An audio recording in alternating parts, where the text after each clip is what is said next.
దొంగ ఓట్లు దొంగ నోట్ల రాజ్యం స్వాతంత్ర దినోత్సవం సందర్భంగా ప్రధానమంత్రి చేసిన వ్యాఖ్యలు అభ్యంతరకరంగా ఉన్నాయని, నిజమైన స్వాతంత్ర యోధ సమరయోధుల్ని అవమానించేలా మాట్లాడారంటూ మాజీ ఎమ్మెల్యే సిపిఐ రాష్ట్ర కార్యదర్శి కె రామకృష్ణ ఆగ్రహం వ్యక్తం చేశారు. దేశ స్వాతంత్ర్యం కోసం పోరాడిన వారిని విస్మరించి అసలు పోరాటంలో భాగస్వాములు కాని ఆర్ఎస్ఎస్ వారి గురించి మాట్లాడడం సిగ్గుచేటని అన్నారు. సిపిఐ గుంటూరు జిల్లా 26వ మహాసభలు గుంటూరు నగరంలో ఘనంగా ప్రారంభమయ్యాయి. ఈ సందర్భంగా బిఆర్ స్టేడియం నుండి సిపిఐ జిల్లా కార్యాలయం వరకు భారీ ప్రదర్శన ర్యాలీ నిర్వహించారు.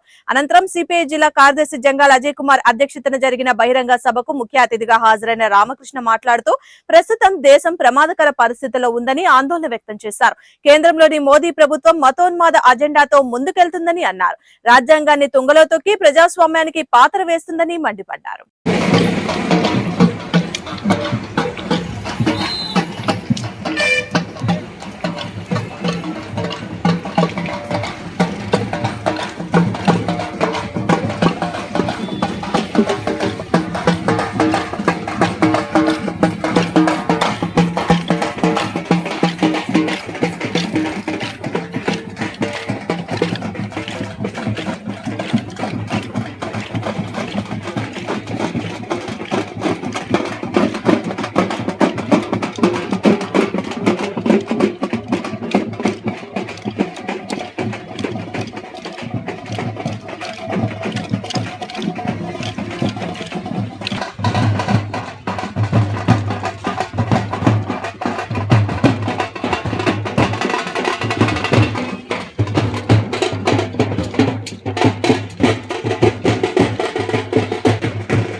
మనది కష్టజీవుల పార్టీ మనది, కమ్యూనిస్టు పార్టీ మనది, కమ్యూనిస్టు పార్టీ మనది, కష్టజీవుల పార్టీ మనది, కమ్యూనిస్టు పార్టీ మనది, కష్టజీవుల పార్టీ మనది, చందమామ మనది, కమ్యూనిస్టు పార్టీ నమ్మ మనది, కమ్యూనిస్టు పార్టీ నమ్మ చందమామ.